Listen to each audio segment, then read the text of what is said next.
Oke, selamat ketemu lagi. Kita dalam discuss tentang analisis laporan keuangan. Laporan keuangan perusahaan itu merupakan suatu informasi ya dari pihak manajemen yang disampaikan kepada publik ya. Terutama untuk perusahaan-perusahaan yang go public, maka ada kewajiban untuk mempublikasikan laporan keuangan. Laporan keuangan ini akan sangat bermanfaat ketika dilakukan satu proses analisis. Sebagai untuk kepentingan siapa? Untuk kepentingan para stakeholder dan shareholdernya. Stakeholder itu adalah pemangku kepentingan ya, dan shareholder itu adalah pemegang sahamnya. Mengapa laporan keuangan itu menjadi penting? Karena laporan keuangan itu berisi tentang kegiatan yang dilakukan oleh perusahaan selama 1 tahun ya, yang berkaitan dengan aktivitas perusahaan, terutama dalam hal aktivitas di keuangannya. Kalau kita bicara keuangannya ya, tapi di situ ada komponen SDM dan sebagainya ya.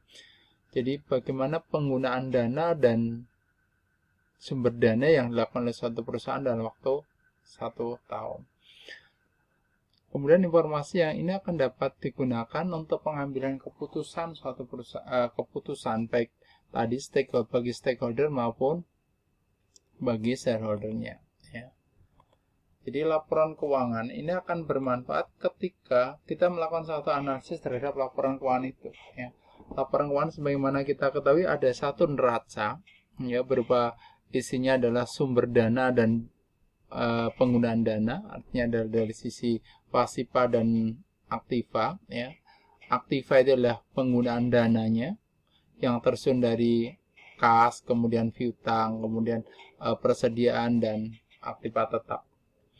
Kemudian yang kedua adalah dari sisi pasifa, yaitu ada kewajiban jangka pendek yang berupa hutang jangka pendek dan kewajiban jangka panjang atau hutang jangka panjang serta ekuitas atau modal. Kemudian yang berikutnya adalah laporan laba rugi, kemudian perubahan ekuitas, dan yang terakhir adalah arus kas. Kemudian di dalam laporan keuangan itu pasti ada catatan atas laporan keuangan. Jadi catatan atas laporan keuangan itu merupakan suatu bagian yang tidak terpisahkan dari laporan keuangan itu sendiri.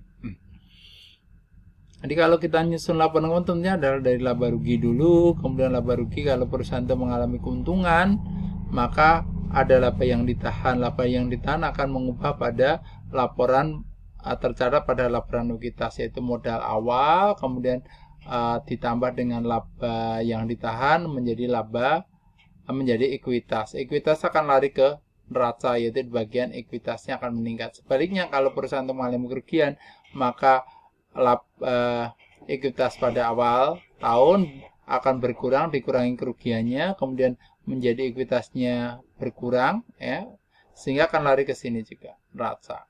Ini akan dianalisis ya. Berbisnisnya adalah neraca, laba rugi, perubahan ekuitas, dan arus kasnya. Tujuannya analisa keuangan apa? Pertama adalah untuk membantu menilai posisi atau kinerja suatu perusahaan. Ingat biasanya suatu perusahaan itu pasti akan dinilai kinerjanya, baik itu oleh stakeholder maupun shareholder, baik itu manajemen maupun pemegang kepentingan yang lainnya. Kepentingannya apa?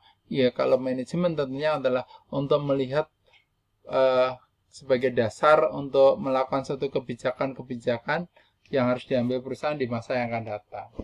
Kemudian ketika kita posisi perusahaan, maka kita akan melihatnya adalah dari waktu ke waktu. Jadi secara perusahaan tersebut dari waktu ke tahun, misalnya tahun 2019, 2020, seperti apa 2020 dibandingkan dengan 2019.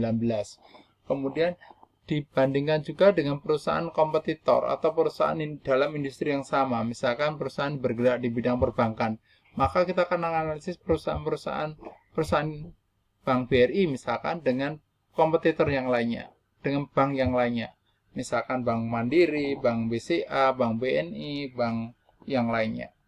Kemudian untuk membantu pengguna laporan dalam mengambil keputusan, itu adalah fungsi tujuan ketika kita menyajikan laporan keuangan suatu perusahaan. Di dalam satu proses hidup tentunya harus ada informasi, analisis, dan keputusan. Sama dengan di dalam satu perusahaan itu ada input berupa informasi tentang laporan keuangan, ya, berupa neraca, laba rugi, laporan perubahan modal, laporan kas, laporan arus kas, dan catatan atas catatan atas laporan keuangan. Itu merupakan informasi. Kemudian harus ada proses yang namanya dianalisis, yaitu maka ada teknik analisis untuk laporan keuangannya. Untuk apa? Ketika hasil analisis itu akan sebagai dasar untuk pengambilan keputusan. Jadi ada informasi, analisis, keputusan, informasi, analisis, keputusan. Itu akan dilakukan. Ya. Pihak yang memerlukan laporan keuangan siapa saja? Yang pertama adalah pihak internal, yaitu manajemen. Manajemen itu sebagai bahan evaluasi untuk melihat kinerja yang dilakukan selama waktu 1 tahun. Untuk apa? Untuk sebagai dasar untuk pengembangan perusahaan di masa yang akan datang, untuk pengambilan kebijakan, untuk juga kalau kita internal, untuk memberikan kompensasi, pengembangan karir karyawan. Misalkan kita akan memberikan bonus, kita memberikan tambahan kompensasi apakah gaji dinaikkan atau tidak. Ya. Kemudian bagi karyawan adalah untuk melihat keberlangsungan perusahaan, yaitu dalam rangka untuk menghasilkan apakah penghasilan yang dibeli selama ini memadai enggak, kualitas kerja, kemudian besarnya kompensasi yang diterima. Kemudian dari sisi eksternal pemegang saham itu untuk mengetahui kinerja perusahaan, pendapat pemegang saham dan keamanan investasi, artinya untuk melihat risikonya. Kalau perusahaannya itu kinerjanya bagus, berarti risikonya akan rendah. Dia akan kemungkinan untuk menghasilkan return di masa akan datang menjadi tinggi. Kreditur, yaitu untuk melihat kemampuan melunasi utang perusahaan beserta bunganya. Kalau perusahaan itu misalkan kinerjanya bagus, maka ada rasa aman bagi kreditur karena perusahaan tersebut akan mampu membayar hutangnya dan bunganya. Kemudian pemasok, yaitu untuk melihat kemampuan perusahaan untuk membayar jangka pendek, utang jangka pendeknya, guna menentukan jumlah piutang yang diberikan dan jangka waktunya. Kemudian pemerintah itu kaitannya dengan tax atau pajak, dan customer itu adalah untuk keberlangsungan perusahaan, terutama bagi customer yang sudah melakukan kontrak jangka panjang pada suatu perusahaan. Teknik analisis yang dilakukan bisa perbandingan atas laporan keuangan, kemudian analisis rasio, analisis tren, analisis khusus berapa forecast cash, kemudian perubahan posisi keuangan, gitu ya. Perbandingan keuangan, perbandingan laporan keuangan, yaitu dengan cara membandingkan laporan keuangan dalam berapa tahun, itu secara horizontal. Jadi bisa kita lakukan 3 tahun, 4 tahun, kita lakukan satu periode, misalkan 5 tahun, kita lihat perkembangannya seperti apa. Misalkan 2015, 16, 17, 18, dan 19 untuk memprediksi ke depan. Kemudian perbandingan 1 tahun buku atau lebih atas unsur-unsur yang terdapat di dalam laporan keuangan, itu namanya kita bisa menganalisis common size, ya. Kemudian common size itu melihat dari sisi neracanya, misalnya neraca itu aktivanya kita poinnya 100 dan komponennya berapa, terdiri dari berapa, aktiva lancarnya menjadi berapa dibandingkan dengan total aset. Kalau dari sisi laba rugi, maka penjualannya itu ada 100%-nya. Kemudian perbandingan dengan perusahaan sejenis, dalam ini industri yang sama, yaitu untuk membandingkan dengan rata-rata industri seperti apa, kompetitor seperti apa. Sehingga kita akan melihat apakah posisi perusahaan di dalam satu pasar itu seperti apa, apakah dia market share-nya seperti apa, kemampuan dia menguasai pasar seperti apa. Nah, analisis laporan keuangan itu ada 5, analisis likuiditas, profitabilitas, rasio keuangan, rasio utang, rasio aktivitas, dan rasio pasar. Nah, rasio likuiditas berarti kita melihat dari sisi satu aktiva yang liquid. Aktiva yang liquid ada 3 komponen besar, yaitu kas atau cash on bank, kemudian ada piutang dagang, dan ada persediaan. Kemudian dari sisi pasiva ada utang jangka pendek. Jadi mengukur rasio likuiditas adalah mengukur kemampuan likuiditas suatu perusahaan dengan bandingkan komponen likuiditas di sisi aktiva dan pasiva. Tujuannya apa? Untuk melihat kemampuan perusahaan untuk memenuhi kewajiban jangka pendeknya. Pertama adalah current ratio, yaitu perbandingan antara aset lancar dengan hutang lancar.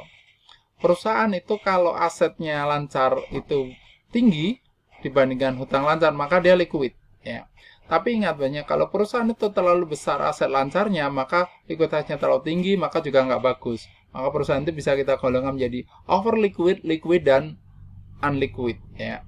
Ini sangat tergantung dari siklusnya suatu perusahaan.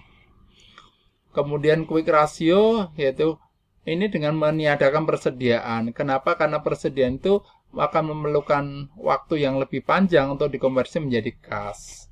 Jadi informasi ini lebih liquid. Kemudian yang terakhir untuk likuiditas adalah cash ratio, yaitu membandingkan antara uang cashnya, cash perusahaan dengan aktiva lancarnya. Oke, saya pikir untuk sementara ini dulu, nanti kita lanjutkan pada rasio yang lainnya. Terima kasih, selamat belajar. Assalamualaikum warahmatullahi wabarakatuh.